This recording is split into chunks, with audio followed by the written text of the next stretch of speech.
Well, the haters gonna hate, and the faker's gonna fake, baby. I'm just gonna make, making luck, a Dominion podcast. Welcome to Making Luck, a Dominion podcast. Yeah, believe it or not, yeah. My name's Adam, and this is Jake. Hi, Jake. How you doing? I'm doing pretty good.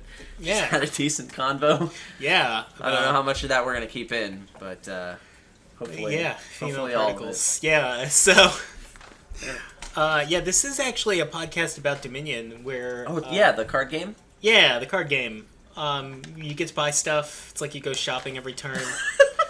It's just like that. Yeah, so like every episode we begin and end by talking about a kingdom, and between the week that we take between episodes, we've been playing that kingdom and finding out how wrong we were about what's good and bad there. Having existential crises. Yes. So last episode, we talked a little bit about what was last episode about? Stonemason. Stonemason. It was about Salt the Earth, apparently. Yeah. So we played a board that has Stonemason in it. It also has Salt the Earth. It also has Salt the Earth. I'm a little salty. But now, this episode, we're going to be talking about Butcher, and also about Coffers in general, coin tokens, and like little tips we have on them, what we think they mean for the game, and how you utilize them. But that was at the request of a listener, by the way. Yeah? Yeah, they hopped on the forums at adamhorton.com. You can go to the forums there. Yeah. There's a blog and there's some forums, and there's a place where you can recommend episode topics for us. Yeah. And this gentleman happens to be the same gentleman who won the last raffle. Yeah. Suggested this topic about spending or saving coffers, and here we are doing an episode on the old cafefe. So, yeah. Speaking of the raffle.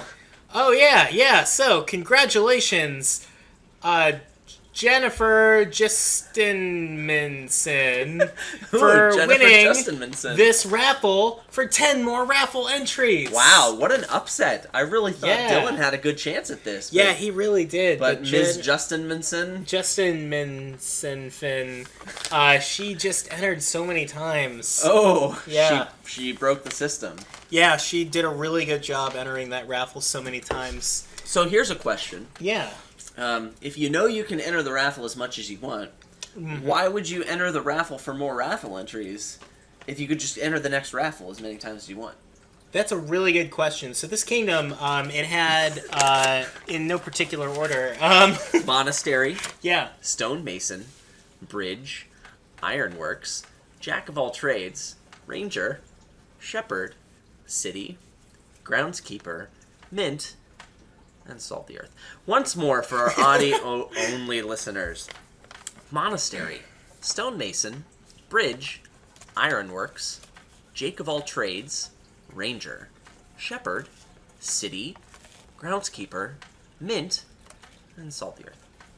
Yeah, so this, again, we talked about the significance of Stonemason quite a bit in the last episode, and I think it was pretty significant here. Adam kind of disagrees. I'm a little salty about it. I'm not trying to make a pun there. That's just legit how I feel. So, like, we both said, oh, look, it's City Bridge. Do that. And City Bridge is great. Let me tell you, you can do some great stuff with it. Yeah, especially with, like, Stonemason here. Yeah, you can fall flat on your face, too. That's pretty easy to do. So be careful about that. But and if you do fall flat on your face, there's a very easy metric for it in the form of something that Adam hates about this board. Oh, Salt the Earth? Yeah. Well, I mean, I wasn't the biggest fan of it. We played some games with both Jake.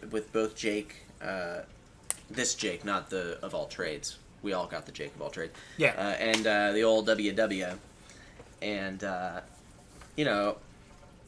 Salt the Earth matters.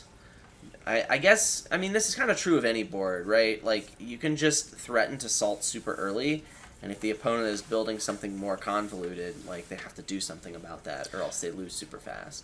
Right, but like there was actually a good amount of counterplay to it, because if the Good amount of counterplay. there really was, because like if the opponent just straight up salts, you can be building your deck while they do that, and as long as you don't just totally fall asleep on them, you can actually have this turn where you pile them out or win the game while they're don't have the point ceiling to beat you. If you're playing big money, and only if you're playing big money. But then, like, I mean, then if your opponent, it kind of becomes who can pivot the best, who keeps themselves able to pivot the best. Because if your opponent then starts playing big money, then you can pivot into the city bridge thing and destroy them. And then if they try to pivot into the city bridge, maybe you start tactically salting to try to get an edge on them in green cards. Like, there was actually not one strategy that I can say is dominant here.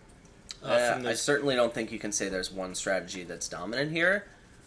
I think there's various levels of how much you go for Salt the Earth. And I think there's a range of, like... you don't ignore it. 100 out of 100 to, like, 90 out of 100. That's acceptable ranges of how much you go for Salt the Earth and have a chance of winning the game. I don't know. I think that, like, having this city bridge mega turn is actually pretty viable. Like, but it depends on what your opponent's doing.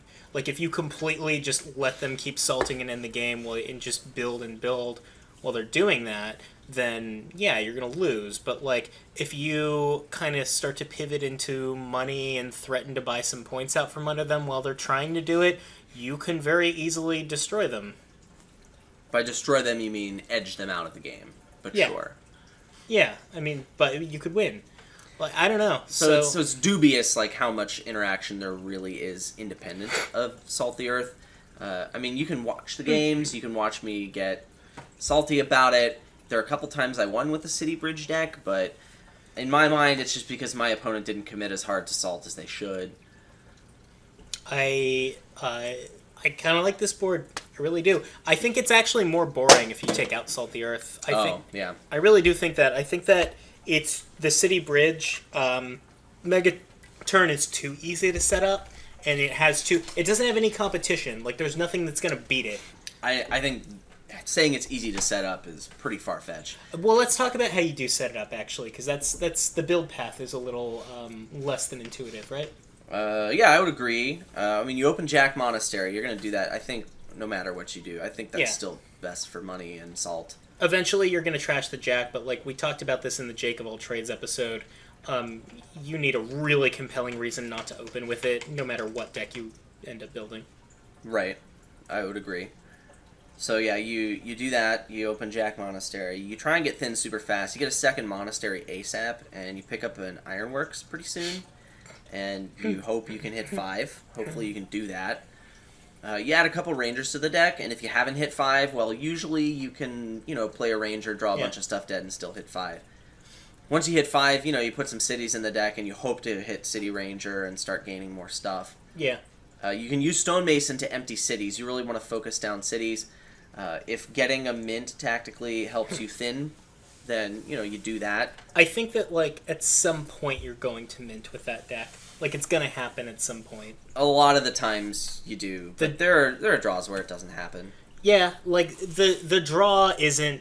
The draw is tight enough, especially before cities are online, that, like, once you're relying on bridges for your payload, you kind of really do want to get them in and get those treasures out of there and trash the Jack and stuff like that. It can be helpful. I think Yeah. in a lot of those cases you've already won if you're able to do that. And it's Sure. not something that I would play around, because that's why you get the second Monastery, so that you can be reliable in doing that as opposed to hoping to hit a big Ranger at some point. I think it's a faster, more consistent way to build. Although Yeah, it I'd might agree. telegraph to your opponent, and then they'll salt heavier, raw, saltier. Yeah, so there were really only a couple of cards in the Kingdom that didn't play here in that deck. Shepherd! Yeah, one of them is Shepherd. Hey, Shepherd mattered, though, because you can't trash an in-play pasture with Monastery, and that's annoying. Man, that's true. Shepherd mattered because you had Pasture. You But yeah, mattered! actually, so Shepherd actually helps the Salt player a little bit by Yeah. giving them Pasture. But yeah, no, like, Shepherd was pretty bad every time it was gained. It's no secret I don't think it's a very strong card most of the time. I think it's fine to pick up every now and then. This wasn't that kind of board, though. This is definitely not the board for Shepherd. Yeah, and the other one made me sad, though, and that was Groundskeeper. I thought that Groundskeeper was actually going to be somewhat important in a mirror, because it was going to be the deciding points lead, or maybe in a non-mirror, it was going to help the non-salt player catch up to a higher point ceiling. But, like, nobody ever has time for the Groundskeepers here, and that made me a teensy bit sad. Yeah, it's because Salt the Earth. If you take away Salt, I think Groundskeeper matters a lot. This is true. Yeah. Yeah, so you still like Salt? I do. I would rather have Salt on this board than Groundskeeper, unfortunately. Even though Groundskeeper is, like, my favorite card. Leave a comment in the comment section telling Jake how wrong he is. This board will be way cooler without Salt the Earth. But seriously, we want to know what you think about it. Yeah, no, we really do. Yeah, I really do. But to also answer your question, I would also super play this board without Salt the Earth to see how Groundskeeper played too. Yeah. I mean, which we never did. Lord Raddington doesn't get Salt the Earth, so you can just do that. Well, that doesn't count. That's I scored like 110 or 120 points in like 16 turns. It was pretty sweet. I don't know. Playing against the bot, it's like beating up children. Like, it's not fair. Yeah, wouldn't it be great if you could, like... Just beat up children? That's exactly what I was going to say. Yeah, so Stonemason was pretty good because it helped you empty piles. City likes that, and ending the game likes that. So I think you got the Stonemason experience, except for the fact that Salt the Earth ruins everything. So, yeah. I actually think that Stonemason's on-play effect was only significant because of Salt. I think, like, you had to...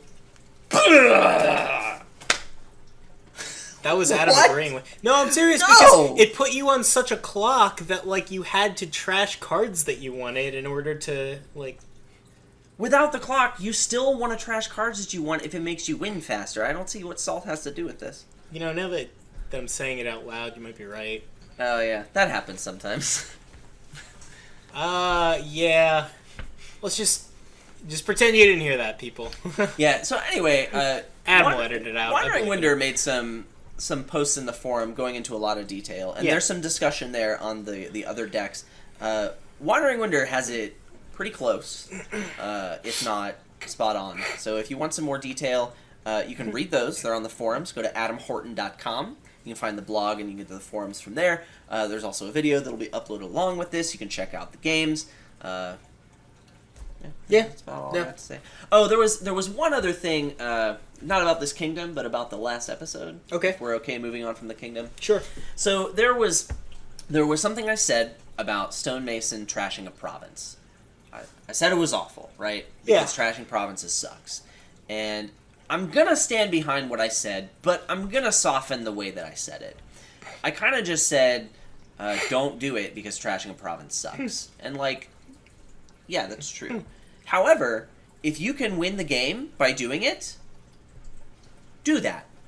Yeah, I'm going to go ahead and I'm going to put myself out on a limb and say that if you can win the game by doing a thing, you should probably do it. Yeah, even if that thing isn't conventionally good. Yeah. Like Ambassador, reveal province, just to empty it to the supply, even though you give it to your opponent. Masquerade past your opponent or province. Hey, you only tied that game, brah. I won. I totally won that game. Yeah. You're just you feel like you won it because I was the one that lost that game. Oh yeah, I did tie that game. You did tie that game, and you might have won if you'd kept the... Anyway. Yeah. Anyway, the point is, I mean, there was some discussion on, like, what can make it good to Stonemason trash a province when you play it. And, I mean, sure, yes, there are edge cases. I don't want to give the idea that we want to paint in all of the edge cases. On the other hand, I feel like I might have spoken strongly enough to suggest that maybe there weren't edge cases. I try and be careful with my language to make it so that if I say something that's that definitive... that he bleeps it out. Yeah. And I failed to do it that time. I should have spoken a little more softly about it. So, I'll do that, but still, like, don't do that. Don't trash a province with a stone Don't nation. usually trash provinces ever. Yeah. That seems about right. Yeah, okay. So, speaking of trashing provinces, we're going to be talking about a card that trashes provinces all the time. That was and it's hot. really good, yeah. That was hot. Yeah. Oh, man. Man, that transition. Oh, so good, yeah. So, again, our episode today is about Butcher, but as well, this is kind of a joint episode where we talk about coin tokens in general and the typical utility of them, and why are they so good? Because you can put them in your mouth. Yeah, because Oh, did you want to do the taste test this episode? Oh, man. Maybe. Yeah. Oh, he's getting them. Why don't you read Butcher to us? Yeah, so Butcher is from the Guild's expansion. It's a 5-cost action. Take 2 coin tokens. Or, if you're 2nd edition, 2 coffers. You may trash a card from your hand. If you do, pay any number of coin tokens, or coffers, and gain a card with a cost of up to the cost of the trash card plus the number of coin tokens you paid. Okay, what that's saying is that you play it and you get 2 coin tokens. Then, if you would like to, you can trash a card from your hand. If you trash a card, you have to gain a card, but the cost of the card you gained can be the cost of the card you trash, plus you can pump that with coin tokens to make it better. Yeah, I remember the first time I ever read Remodel from the base set. That's what I thought it did. Butcher. I thought, like, if I remodeled an estate into a silver, I'd get another $1 to spend in my buy phase. There you go. Wait, what? That's a much better card than How Remodel. how did it say that? I mean, it doesn't do that, right? But, like, I Yeah. had never seen the game. Like, I played my one game of Dominion, I was looking at the cards in the base set, and I was like, oh, what does this do? Yeah. Oh, man. It turns out that's not what it does. A little off topic, my most embarrassing moment like that is I thought that when you played with Torturer, if you... the first, 3 games I played with Torturer, I thought that if you couldn't take a curse, you had to discard. So I was playing. So once the curses are gone, you just lose because you have to discard your hand every turn. That does not sound like fun. No, no, it was not. No, for real. Yeah, so Butcher. Yeah, coin so tokens. I think, in the abstract, I think Butcher is the strongest card that uses coffers. Sure. That exists, just in the abstract. Like if I rank them all from 1 to 10, which I did. Well, 0 to 10. Yeah. Butcher does real good there, and it's a real good card. Yeah, to understand the power behind Butcher, I think we have to really understand the power behind coffers, right? Yeah, so what I'm going to do is I'm going to take my shirt off. Okay. And we'll start talking about coffers, and I think we can, we'll tie in some of the other cards that use the coffers, but a lot of this is Butcher-centric. Yeah, it's Butcher-centric, and the ways that Butcher is unique, I think, are telling. So, Sure, yeah. So yeah, coffers. Yeah, so a lot of the discussion surrounding coffers... Oh, and by the way, the specific question that was asked on the forums is, when do you typically spend coffers and when do you save them? And we're going to get to that, but to answer that, we kind of have to get into these other things too.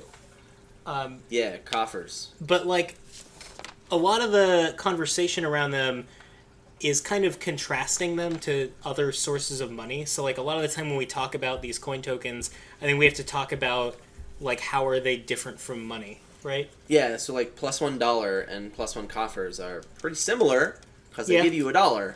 But the coffers is strictly better because you have the option of saving the coffers and spending it on a later turn if you choose to do that, where the $1 has to be spent this turn or else it's wasted. Yes, of course that's strictly better because it's an option that regular money doesn't have, but to understand how much better it is, we have to... It's really difficult to quantify. You have to just describe it.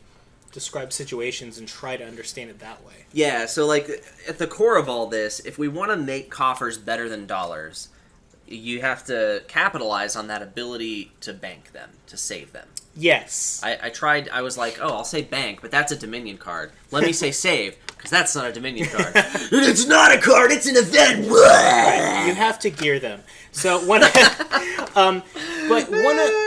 the mental blocks that I definitely had when I was first getting familiar with the Guild's expansion and not thinking those cards were as good as they are is that I looked at the the cards that give you coffers, and they're really expensive and inefficient to get those coin tokens if you're thinking about them in terms of just the amount of money that they give you. In terms of just the number of dollars, if you compared it to a card that just gives you dollars, it's not very much. Yeah, like Baker is like Peddler, only much you would, worse like, and more expensive. Yeah, like if you buy a Peddler for 4, that's like marginal, but like you really only want to buy it for 2 or 0. And that card has been theorized to be like balanced at 4, or like maybe Poacher with no downside is a better example. So like it's pretty sad to be spending 5 on that, because 5 is great and you can buy other things that could potentially be better, like Bazaar. Woo, Bazaar, Woo! yeah, Treasury. Yeah, like all of those cards seem to be a lot better. And then Candlestick Maker is the other example. Like if you're not using that buy, it's just a copper, right? Yeah, and Coffers sucks. Yeah, so like to understand how it's not that though, how getting a coin token isn't just the same as getting $1. Like try to think about like why do you put things like that are just money, like silver, gold, bard, into your deck? It's to hit price points that you couldn't hit without them, and like a lot of the time when you have a silver and you're putting more silver into your deck, and your goal is, to be hitting 5, you don't put another silver into the deck then to hit 7. You're putting more money into the deck to hit those price points more consistently, as opposed to hitting bigger ones. Yeah, so like I don't want it to come across that actually like that makes a lot of sense. Like if you're not gonna draw your deck, then you're talking about money density as opposed to total income of your entire deck. Exactly. So, like, if I add more silver, that it gives you that buffering effect. Like, I have more cards in my deck, so, like, if maybe I cared about buying a province, then that province, which makes me $0, has a lesser negative impact on my deck. Yeah, so, like, when we're talking about money density and the impact of putting more money into your deck, and we want to bring that back to Coffers, I think one of the more basic examples that's good to illustrate is this deck that is just buying a province every turn with golds, and it grabs a couple of bakers. Yeah. Yeah? Yeah, so like, that deck cares about hitting very particular price points. Yeah. Right? If I hit 7 with that deck, I'm going to whine about it, because that's what you do when you hit 7. And, like, a deck that's trying to hit provinces with golds, even if it has the ability to hit 8, it's probably putting a bunch more golds in so that it keeps hitting 8. Yeah, that's one path the deck can take. Mm-hmm. And maybe if you don't want to be adding golds to the deck, or maybe if you want to be adding more provinces, I mean, there are lots of other options that could potentially be better if maybe you hit the right or wrong price points. Sure. So let's take that same deck that's buying provinces with golds, but it also has access to Baker, and it puts a few Bakers into the deck. That smells delicious. Yeah, the sort of Baker Big Money deck can afford to have quite a few fewer golds and keep hitting province just as often as the deck that has a bunch of golds. Because that deck that has a bunch of golds has kind of resigned itself to sometimes hitting these, like, $12 hands. Or, these $9 hands, and, like, quote-unquote wasting some of the money because it had to buy a bunch of gold to make sure it kept hitting it. Whereas having the coin tokens quote-unquote smooths out your buys by making sure you keep consistently hitting it. So you think about having a single coin token that kind of does the work of like 1 or 2 golds over the course of a shuffle. Sure. I mean, with perfect draws, the deck with the golds and the silvers can achieve the same thing, right? Yeah. But I don't get perfect draws. Right. I mean, it rarely happens. Lucky Big Money is quite a strong strategy, right? Like, Lucky Big Money can empty provinces by, like, turn 14. So, I mean, if you can... Anything you can do to get your big money strategy, or I don't want to say big money, your strategy that doesn't draw a lot of cards. Yeah. Anything you can do to get that closer to Lucky Big Money, or something that is only hitting exactly the price points it cares about, and minimizing that wastage, is actually a huge boon. Yeah, I guess... I said boon. Benefit. I guess one of the things that I think it's important to get across for, like, this whole conversation to make sense is, like, remember, when you're trying to look at coffers and think about the quantity of money it's giving you, remember the purpose of money is to make sure that you have access to the card that you want that turn. Right? So it's like the purpose of putting that money into your deck was to make sure you at least hit that certain price point. So like it's like when I open silver because I want to hit 5, only on a larger scale.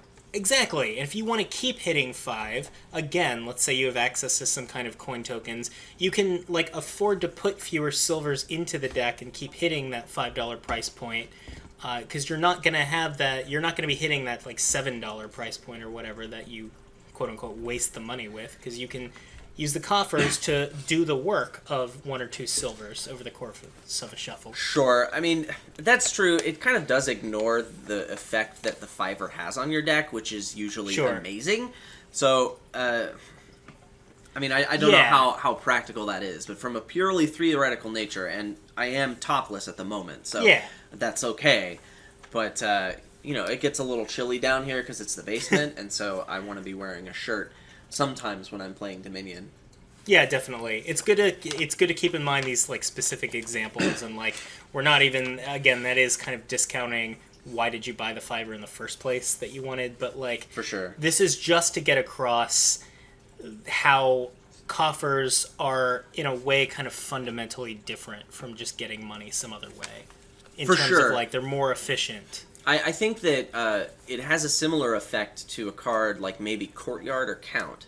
Yeah. These are cards that also allow you to smooth out your draws so that you're hitting the price points that you care about, and then setting up your next turn. Yeah. Or like that would be analogous to like not spending your coffers, putting a good card on your deck, or spending your coffers, putting a bad card on your deck. You get that same sort of flexibility in this context of I'm not going to be drawing a whole bunch of cards. Right. And that's really strong. I mean, Courtyard is a great enabler for big money, and Count is... I mean, Mandarin is great there. Count for the ability where you're top decking a card and hitting a price point is pretty decent. Yeah, so, like, we have to come back then... This isn't to say that, like, the cards that give you coffers are always the optimal answer for whatever you're trying to do. Like, to decide whether or not the coin tokens are the best call, you really do need to be cognizant of what your goals are over the next few turns. Like, yeah. If you... And also, like, what is your deck going to be improved by? Because, like, if you need to sustainably keep hitting these price points, and your deck, for that reason, isn't going to be worse if you have the treasures anyway, a lot of the time, to spike up to 5, 6, maybe even 7...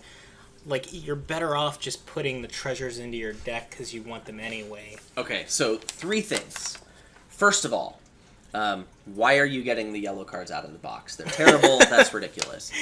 Second of all, I just got a text from A. Hoppy with a picture of a mint Oreo candy bar. Ooh. And he says he wants me to tell you that you can also get them in the grocery store checkout.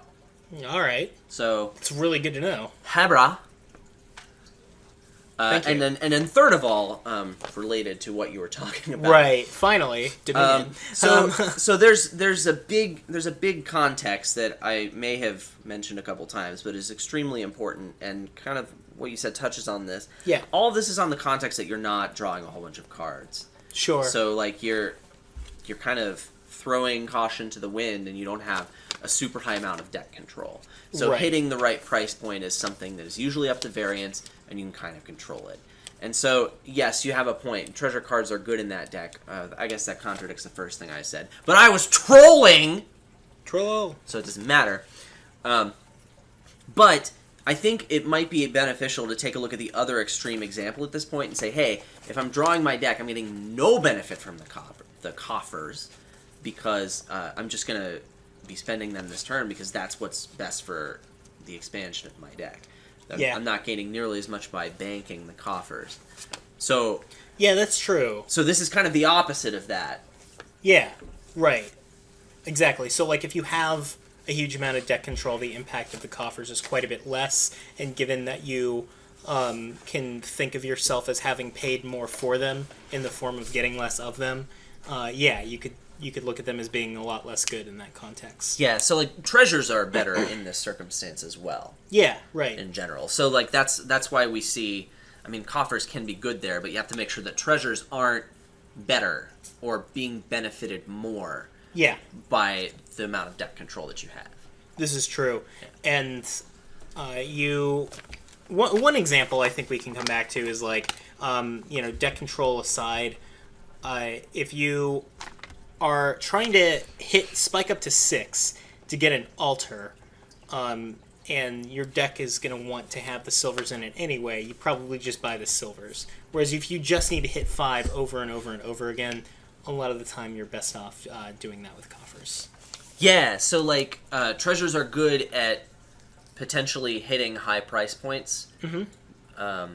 That's a thing they're good at because they're cheap, and maybe you can get those price points earlier, especially for Altar, a card that trashes, right? Yeah. Now, coffers are something that maybe you would rather have in your deck later on. Candlestick Maker gives you that plus buy. Baker's a cantrip. Plaza is a village, right? Yeah. These cards have other effects. Yeah, that's something that it's worth making clear that we're not talking about is these other things that the cards that are giving you coffers might be doing.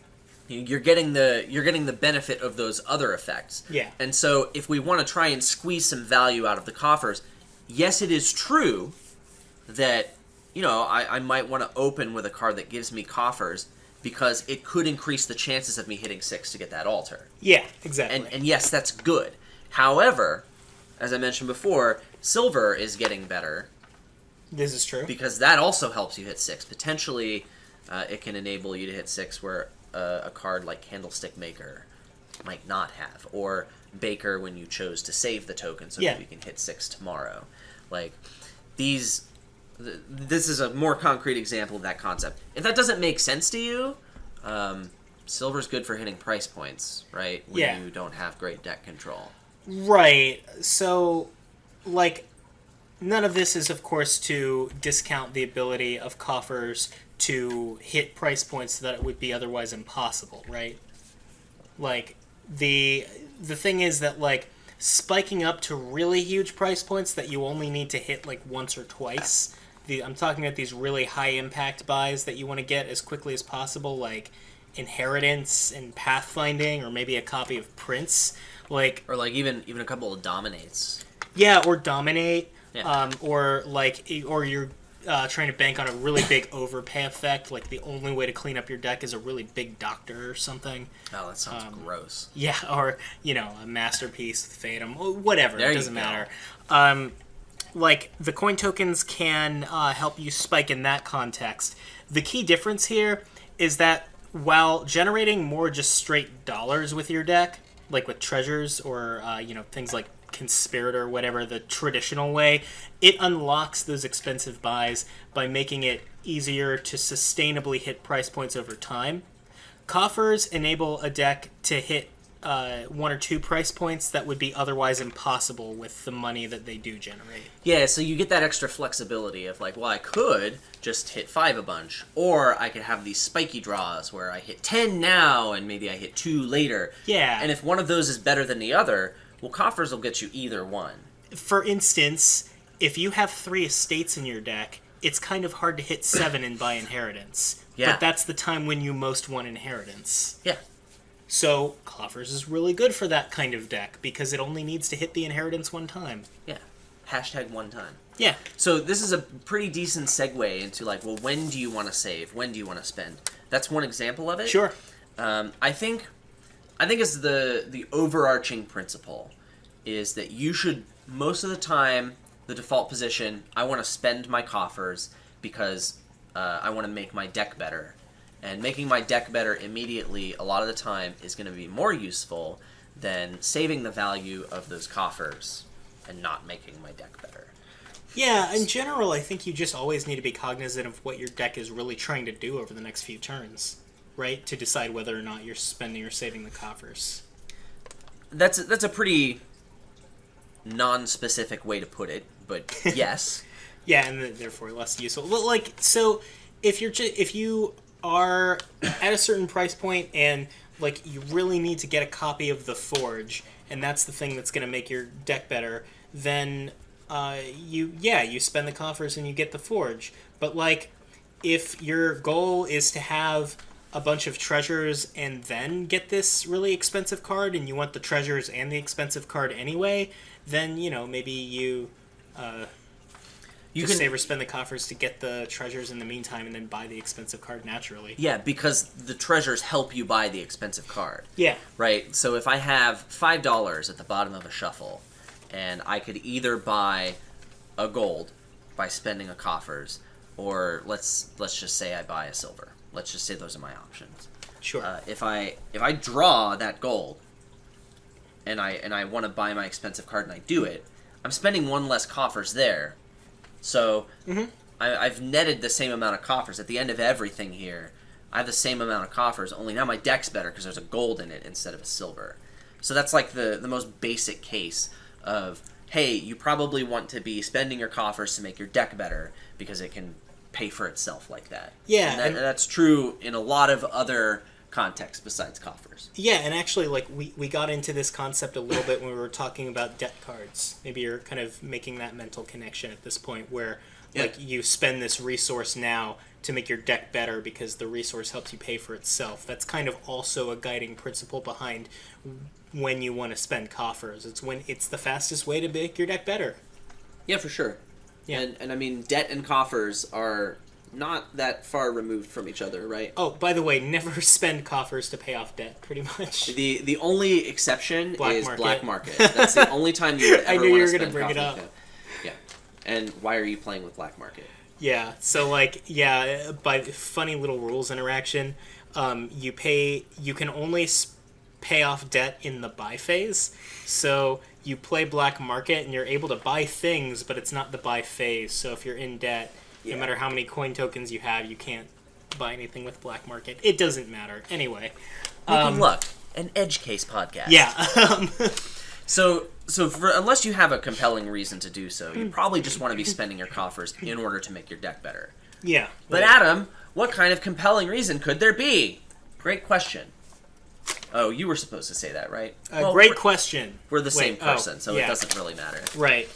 I would say the biggest example is something you've kind of already covered. You want to save up to hit a big price point without going through the work of putting the treasures in your deck. So that's one reason why you would do it. And we used Inheritance, but like some other examples are like if you have a bunch of cantrips and you have pathfinding or getting your first platinum, that can kind of be a milestone because it's hard to get up to platinum price points without having a platinum. Sure. I think a really good example is King's Court. King's Court. Because it's hard to buy, and you want to have a lot of action cards in your deck as opposed to treasure cards. So it feels bad to buy treasure cards just so you can buy a kingy. Yeah. When you could just buy action cards to give you coffers that you can king.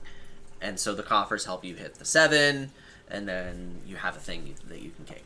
It's a natural synergy between those two, yeah. Hashtag natural synergy. Hashtag natural synergy. Hashtag natch synergy. So the other big example of why you would want to save coffers is when the cards that you're trying to buy don't help your deck. Right? So as I'm starting to green, I might not want to blow all of my coffers right before a shuffle so I can get that province! Woo! Maybe you can save the coffers, and then you can have better turns and get more value out of your coffers. Yeah. Now at the same time, that might leave you with a surplus of coffers. So there is a balance to be struck there, but a reason why you might save coffers is because you're not going to make your deck better with them. Yeah. You're just going to get points. I think the extreme case of that is a deck that uses Scrying Pool and Candlestick Maker. Okay.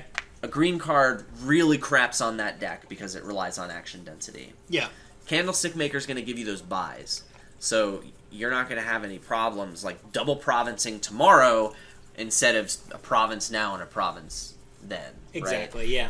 So really the limiting factor is just number of dollars you can spend, and so why would you make your deck worse when you can just make your deck worse later and then potentially have more coffers by building up your deck, or maybe just sitting there. I mean, that kind of Pool Candlestick Maker's a dumb deck, but still. That kind of transitions into like it's kind of an example of like another reason that you sometimes find yourself saving coffers, and that's because it helps your endgame positioning. And you kind of touched on this by just like threatening to province later, but like sometimes part of your endgame is just to have this giant like pool of tokens because then like one you know that like your opponent, you can pressure your opponent in a way, because once you do start greening, you're never going to stop because you have this giant pool of tokens. And... So that is a thing. However, I posit that if you already have enough coin tokens to pressure your opponent into greening, you might just be winning no matter what because you're really far ahead. Okay, fair, right. But, like, this is that concept of, like, your opponent's got you have the coffers, and you force your opponent to play differently because you have this potential to keep greening if you so choose. That's a thing that does indeed happen. Yeah. I think another point about when to spend or save coffers that we would be remiss not to talk about is when there's Baker and it's the opening. Okay, yeah. You have a coin token. Yeah. And, it's a pretty easy question to ask. Well, do I spend my coin token or do I save my coin token? Yeah. And I think most of the time in the opening you're going to make your deck better, right? So you probably want to save it. Or, I'm good at talking. You probably want to spend that stinking thing. Yeah, I'd say that's true most of the time. Like, oh man, I see a lot of people, like, spend it to get up to 5 and get a Baker immediately so they can get more coin tokens, and that just seems... That's okay. It seems fine, but man, I have to wonder if that's the best thing you could be doing with that. I mean, it depends a lot on what the other $5 options are, right? Right, and also, like, what are the $4 options? Would you be better just getting those over and over? Anyway. Yeah, and also, it depends a lot on what the $6 options are. This is true as well. Yeah. Because if I can save my coin token and not be worse off for it, like maybe my 3 goes to a silver and my 4 goes to something I don't really give a crap. Yeah. But, like, that silver can have a $5 hand result from it, and then, like, oh, I have this coin token that I saved, let me buy that altar. Well, like, yeah, you'll notice, like, when things cost 6 in Dominion, they cost 6 because having the possibility to open with them or get them really early is really, really powerful. We're thinking, like, altar or hireling or something. Or raider. That's why raider sucks. Okay, that's true. That's a real thing, but on the other direction. Yeah. But yeah, hireling's another great example. Yeah, so this doesn't apply to all Sixers, okay? No, you wouldn't open with a harem. But... Wait, you wouldn't open with a harem? You'd be go winning. for it. Yeah, no. Open nobles! No, but... Yeah, no, But yeah, so, like, being able to hit 6 in the first shuffle feasibly, that's not a trivial matter. Yeah. Let's be clear, though. I think by far the most common case is to buy a 5-er. Yeah. And I think most of the time that 5-er is better than Baker. Yeah, I'd say so. Yeah. So, I mean, you can also open 4-4 a lot of the time. That's pretty uncommon, but... Sure, it depends on what's going on. Yeah. Right. I think most of the time, though, you do want to spend that coffers, and that's based on the same kind of principles. But this specific case, it matters a little bit. Yeah. So, like, we have another really powerful... There's some other really powerful coffers cards out there. Yeah. So, like, so far we've been talking about contexts where most of the time the coffers cards I'm looking at are, like, the bakers, the candlestick makers, maybe Plaza. Yeah. But, and saving coffers, I think it indeed happens the least often because of these cards, right? Yeah. These cards kind of reward the deck that... well, like, if you're spending the coffers the turn that you get them, like, you question, like, how impactful was the coffers, like, because we already addressed, like, those cards are kind of bad if the coffers were just $1. So, like, if you spend the coffers immediately, it's kind of like they just give you $1, and don't get me wrong, don't not do it because of that. Don't make worse decisions for your deck just to save the coffers, but if you do save the coffers, you're a little sad. Sure, and I think that goes back to... Or if you do spend it immediately, you're a little sad. Sure. I think immediately, remember, time in Dominion is measured in shuffles. This is true. And so, like, I might save them over the course of a turn, but in the same shuffle, right? Yeah, right. So if I'm saving coffers over a shuffle, then that feels a little bad. But, that's the context we've been speaking of. Merchant Guild and Butcher are the other two cards that use the coffers, and they're super different. This is true. Merchant Guild, I think, is weird, though, because when it gives you the coffers, you can't spend them that turn. Yeah. Merchant Guild is also weird, because it's, like, one of those cards that, like, almost has this kind of de facto endgame condition built in, kind of like goons, or bridge or something. Not a literal one like bridge, where like if you get a bunch of them in play, you could threaten this Armageddon turn where you buy a bunch of stuff and just win the game. Like Goons does it with points, Merchant Guild does it by giving you a bazillion coffers.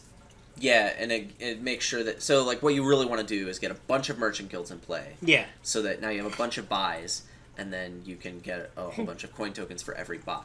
Yeah, you buy the things you want to buy, but, like, maybe if you have enough Merchant Guilds in play, you start buying coppers, because, like, every copper you buy, you don't want the copper in your deck, but, like, you get 4 coin tokens when you buy a copper, so... So you've already kind of started greening, and then you have some Merchant Guilds you can play, and now you have a pile of coin tokens. You just get provinces that way. So it feels a little different than the bridges or the goons or something like that. Or the groundskeepers, what have you. Yeah, but it's the same idea. Yeah. Like, you just play a bunch of them, and then you use that to do the really cool thing. Yeah. So, I mean, Merchant Guild is just another terminal payload card in that respect. The payload is coffers, and, you know, what you do with the coffers is usually... And once you have a bunch of them, I guess you buy green cards. Sure. I don't think any of the other principles we've talked about apply to Merchant Guild. Yeah. Merchant Guild is kind of its own beast when it comes to coffers. Yeah. Yep. It's got a bunch of its own rules. Maybe it would be in its own episode at some point. Could be. Yeah. But that's not what this is about. This is about... Butcher? Butcher! Yeah, Bobby Boucher. Yeah, what's your favorite kind of lunch meat? You know, I thought, like, you know, we got some complaints that the lunch meat references were getting a little tired, and I was like, you know, it would be really easy to do a Butcher one. Yeah. And then we didn't, and I was so proud of us, and you ruined it. So, so I just want to point out, this was 100% Jake's fault, all right? Yeah, I'm that's throwing true. you under the bus. I'm under the bus. Yep, I was butchered by that bus. So, Butcher is at... We had somebody in the Discord who's a really good Dominion player say that Butcher is at its mechanical best, or like its gameplay best, when it's gaining something that's the same cost you can keep the coffers, and we'll touch on that. But I also think it's important to say where it's at its thematic best. Where Butcher's telling the best story is when Butcher is butchering people cards. Butcher Peddler. Yeah, no. It's so good. Where did our doctor go again? Shut up and eat your steak. Yeah, so, Oh, that's delicious. Oh, dear God. I'm just looking at the kingdom for this week, and oh, man. It's gonna be really gory. Yeah, it's gonna be awesome. Oh, God. Butcher University. Is it too soon? Oh. I didn't even think about it. It's okay, we don't need to... Well, look, Okay. whatever connotations you draw from that are your own. I don't know. Like, I mean, I understand what was trying to be said there. At the same time, I feel like Butcher is at its best when you're gaining provinces with it, because gaining provinces is sweet. Yeah. So, I want to do that. And sometimes you gotta spend a lot of coin tokens to do it, right? Yeah. I think Butcher, as a card, is not that great at getting coin tokens, but it's really good at spending the coin tokens. Yes, I would agree with that. So, like, when you say it's not that great at getting the coin tokens is where I start to agree a little bit less. Okay, because, compared to the other cards that get you coffers. I think only Plaza is worse. So it's terminal, and it gives you 2 coin tokens. And then it's got this other effect, but here's the thing, like, if it was terminal and it just gave you 2 coin tokens, like, that's still a fine way to spend your terminal I would spend action. $5 on that, like... Some of the time, not all the time. 55 out of 100 days. Okay. Yeah, like, that's still pretty okay. So, you know, you remember that the trash effect is optional, but we'll get to that, yeah? Yeah, sometimes you don't want to trash a card. That we just got to it. Neato. Yeah, so... yeah, but, like... So, like, making your deck better is pretty good, and remodel... Yeah, like, Remodel's a fine card, and Butcher is way stinking better than Remodel. It's in the Remodel family of cards, where it turns a card into a different card. Yeah.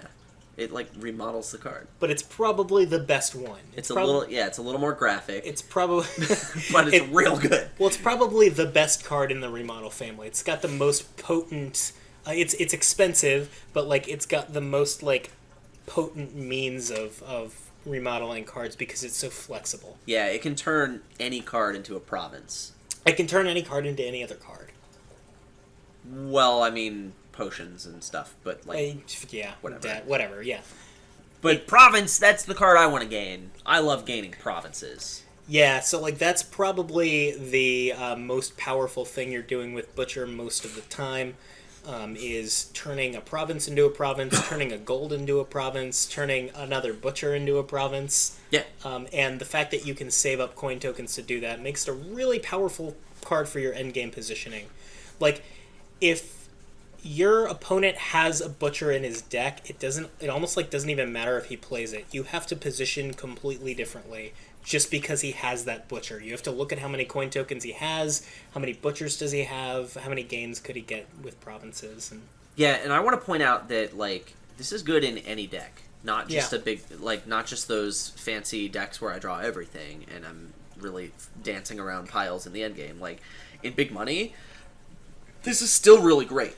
Yeah, Big Money would love a terminal action that just gave it 2 coffers. And, like, That's fantastic. Can gain a province. Yes. Like, it leads to double province turns in Big Money really frequently. Yeah, I mean, like, and even if it's not giving you double province turns in terms of netting provinces, having the ability to just say a province is gone from the supply is really powerful in itself. It's super great if you have a lead, which money decks tend to do if they have any chance of winning at all. Yeah, so it helps the win condition of that deck. Yeah. The other really good things that the Butcher is fantastic at are at the very beginning of the game. Any remodel variant card loves to be trashing estates. I'd say none more so than Butcher. I think Butcher is like one of the best ways to get rid of your estates. Yeah, like estate into silver is like way better than remodeling it because you get a coffers. Yeah, that's amazing. Yeah, or you can butcher it into like some other 2 cost, and like you get 2 coffers, and that's ridiculous. That's so good. Yeah, it's super good. And I think butchering a curse into a copper, that's freaking amazing. Because you got the curse out of your deck, you turned it into a not dead card, and you got 2 coin tokens. Yeah, Butcher's that's decent defense. It's so, I mean, remodeling a curse into a copper is sad panda territory, right? Yeah. I mean, it's still sometimes what you do, but you shed a manly tear when you do it. Yeah. If you're a female playing Dominion, you may also still choose to shed a manly tear. As a female, you get the option of a manly or a womanly tear. Females are OP, yeah. But as a man, you don't really get that choice because of societal norms. Mm-hmm. This is 2018. No one really cares about that, but just in case you're listening to this in the future, maybe you care about it then. In any case, and then the province to province with the 2 coffers. Like, that's super bonkers. Well, and like the things every remodel likes to do, like you're done with your lookout or your spice merchant or something, turning that into something that's not dead anymore. That's so freaking hot because, like, if you can get coffers while you do this, yeah. I mean, just having the coffers for spending them is great, but like banking them up just so you can play a butcher, like that counts as a compelling reason. So like you get 2 options, saving the coffers, spending the coffers, that are both fan-fiddly-tastic. Yeah. So it's really good. I'd say that like Wandering Winder in the Discord actually had a few really good points on Butcher when he was talking about it. Yep. And he said, one, he pointed out that in terms of endgame positioning, it's so powerful because it is the card that with the least effort causes a province to leave the supply. Because, like, you think about, it can just turn province into province. Well, like, so can Remodel. But, like, Remodel costs a terminal action in some of your hand. Whereas Butcher costs your terminal action, but, like, it gives you the coffers, too. So it's like you spent your terminal action on something good anyway. And milled a province out of the supply. So, like, that was interesting. And he also said that Butcher is weakest in the mid-game. Because remodelers are, I would say. Yeah, in the beginning, you are using it to get rid of estates, turn them into something else. That's great. At the end, you're doing that awesome province trick. That's great, too. But in the middle, you're just getting 2 coffers. But guess what? That's still really amazing. Good. Yeah, so, yeah, the amount of boards where Butcher is available and you don't buy it are really rare, I think. Yeah. Yeah. I'd have to try real hard. Yeah. Like, I'm looking at donate levels of OP when I'm thinking about this. Yeah, I would say that, all of this stuff you can do is strong enough that you should normally consider getting more butchers than your terminal space would allow for. Yeah. So, like, if I'm drawing everything, more butchers than I can play, because maybe I can just butcher a butcher into a province or something. That's fine. Or just maybe play a few and bank the tokens for later butchering butchers into province. All that's fine. But even in a money deck, like, if you collide butchers, what the stank ever. Like, just butcher that other fool into a province and, like, buy another province on your turn. Like, you're in great shape. I think... I think that a good question is, like, how many coffers should I be storing with my butcher? Like, we've talked about how great it is, but surely there's such a thing as too much, right? Oh, man. I think it all depends on, like, what is your deck doing at the time. Sure. Let's say I'm not drawing a whole bunch. If you're not drawing a whole bunch, I don't know. If you're already hitting the price points you want to hit anyway, and you're just choosing which ones to hit, I guess, 4 coffers or so is a pretty comfortable place to be. Yeah, I mean, it depends a lot. Don't take this as a Yeah. gold standard, but, like, I can see situations where you can justify, like, up to 5 or 6 and have that be super great.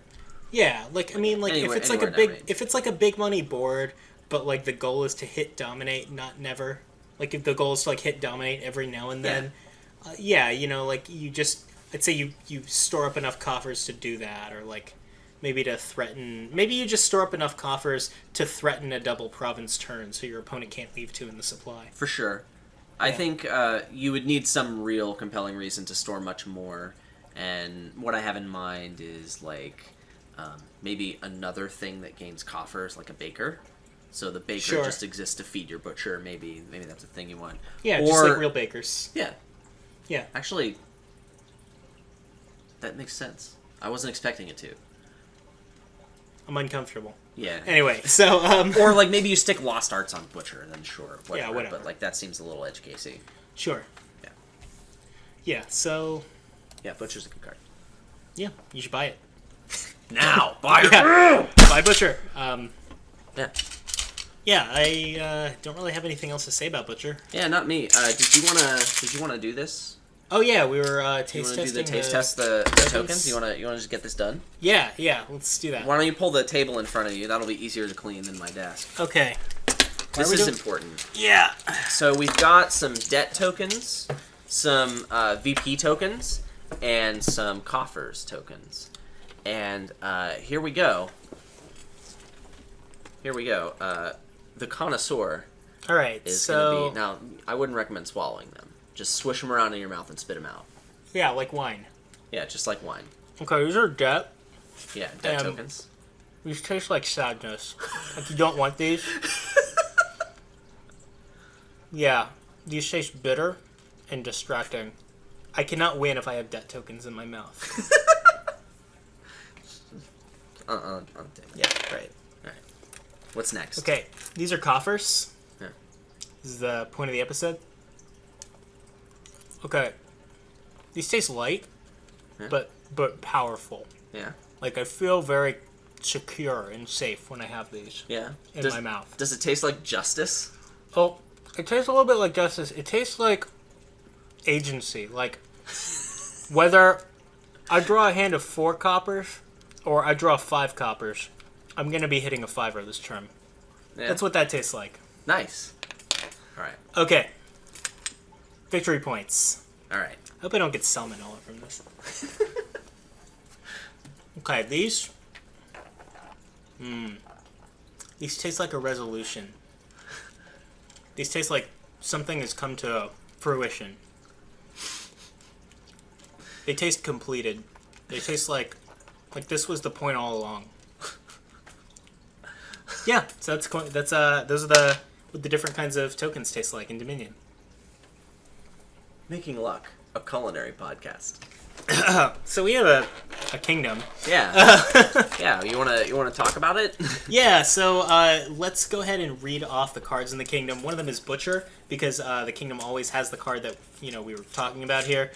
So in this kingdom, we have Duchess, University, Familiar, Conclave, Diplomat, Golem, Artificer, Butcher, Pooka, Harem, and Bandit Fort. And because we do have Pooka, one of our coppers is replaced with Cursed Gold. So you have 6 coppers, and you have a Cursed Gold in your deck.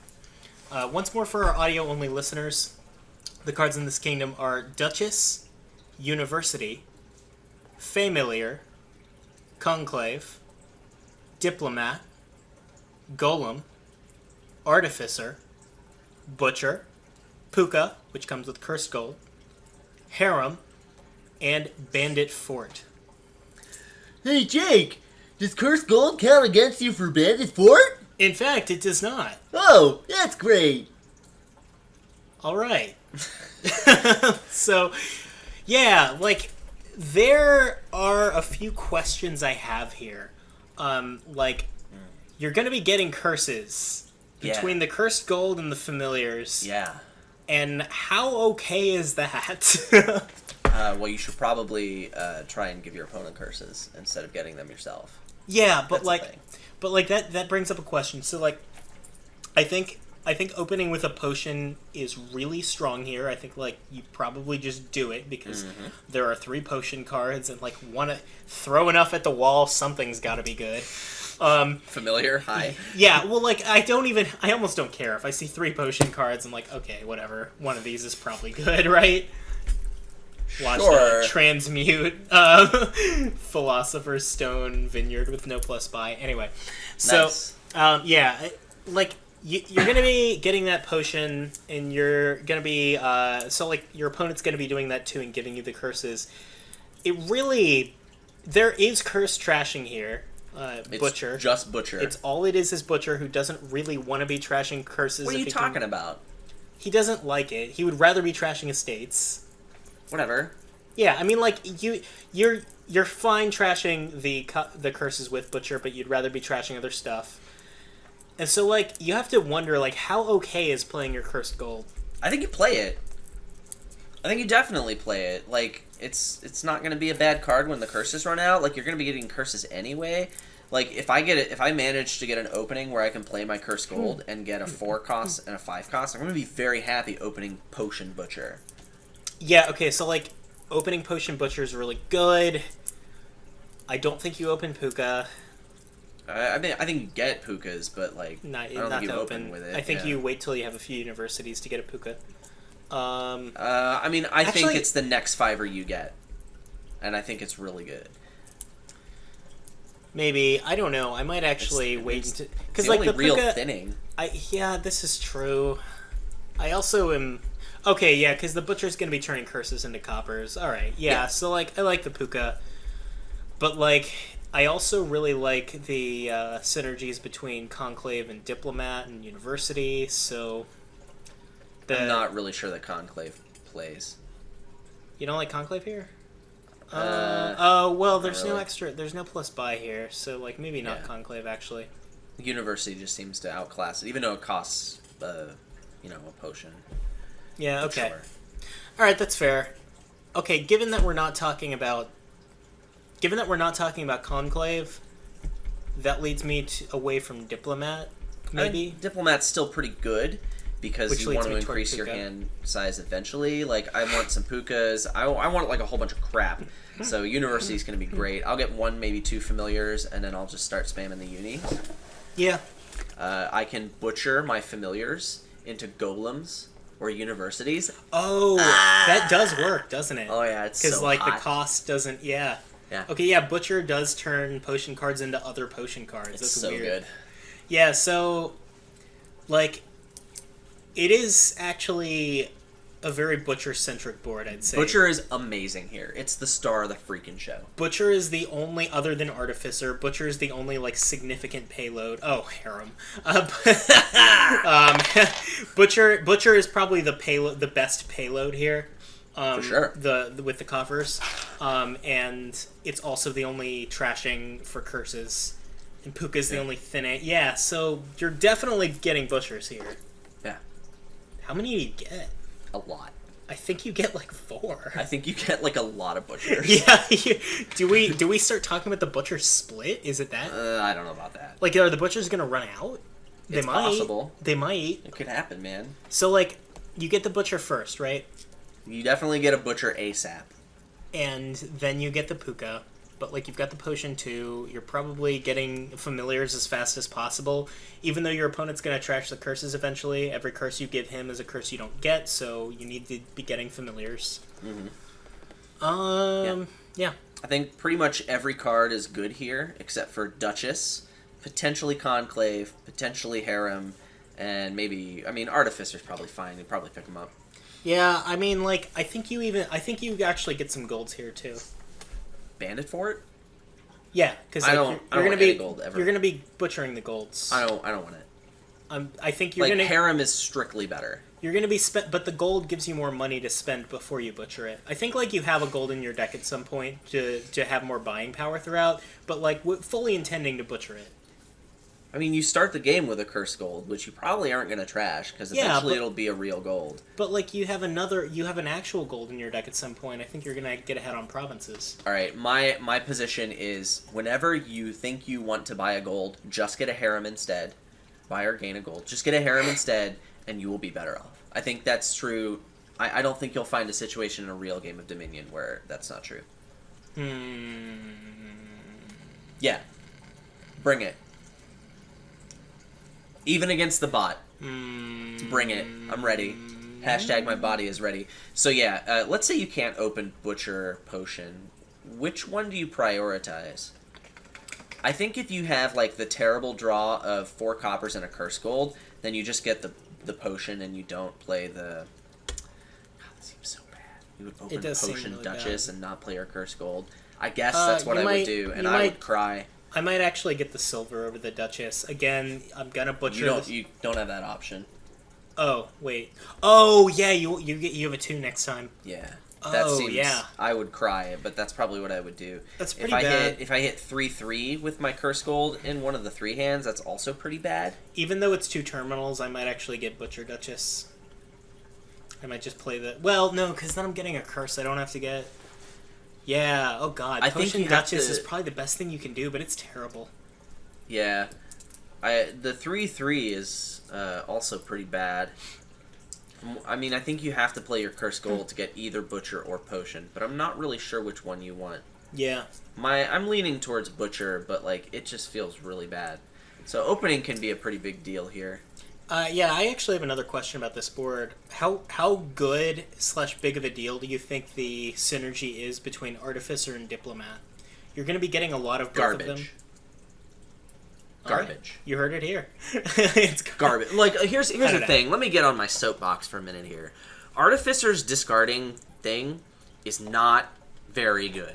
Like, you can't build a deck that draws a whole bunch and then Artificer discards to gain provinces. Like, I mean, you can build that deck, but it is bad. It is bad. It is worse than buying treasures and putting them in your deck. With Faithful Hound, it can be pretty good, but that's an edge case. You know what's also good? Silver and gold. Okay? Yeah. Now, if you give Artificer the best synergy possible, if you give it Faithful Hound or Scrying Pool or whatever, sure, you did it. Great. I don't care. And Scout is pretty good with Nobles and Mill and Great Hall, and yeah. And Crossroads, as long as you can assume Perfect Shuffle luck. Shepherd, yeah.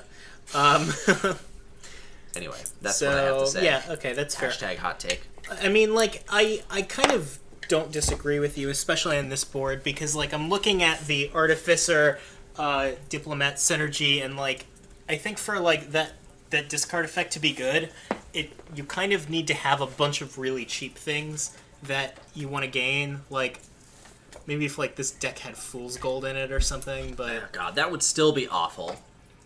Like, if you replace Duchess with Fool's Gold, Artificer is still, like, mostly Garbo. I would think about it. I mean, like... Sure, think about it. It's Garbo. Hashtag hot take. Here I was, like, I corrected myself at the beginning of this episode for speaking too strongly, and here I am, like, oh, super strong. Look at me. Like, and now you've simply corrected at the beginning of next podcast. So, Alright. Yeah, Bring so, it. Yeah, that's all I have to say. Yeah, You should leave a comment on YouTube if you're listening on YouTube. Let us know what you think. Yep. Give us some ideas. You can go to adamhorton.com. check us out there. We have a Discord channel, Discord server, that is. Yep. We've sort of grown accustomed to spoiling the topic a day early so we can get input from you guys. Yeah. Let us know what you want to hear about. It's also, if there's a specific question you have, we make sure we cover it. It's also the best place to let us know what kind of topics you might want to see going forward. It's the best place to submit your games for our coaching series, and it's the best place to let us know what you want us to stop doing, like making lunch meat jokes. You know what? Like I mean, look, we've been making less of them recently, but like, I like lunch meat, so if I want to make a lunch meat joke, I'll still do it. It's America. Maybe I'll just do it less often. You know, the guy who suggested that was German. Oh. Way to be sensitive, man. This is America. I'll do what I want. Oh yeah. Oh. You can't get me. You're overseas. Wow. Making Luck does not endorse that statement. That's all Jake. How's that offensive? It's literally true. I just don't want to egg him on to come over here and prove me wrong. That's all I'm saying. You can't get me because you're across an ocean. Yeah, but what if he comes across the ocean? Then he might get you. So I'll get deal him, with it not then. me. Okay, if you want it that bad, you deserve to get me. Get him, not me. Yeah, so I got nothing else. Oh, yeah. What's the raffle for next week? Oh, I did not think about this through. All right. See you next time. Wait, I'll come up with something.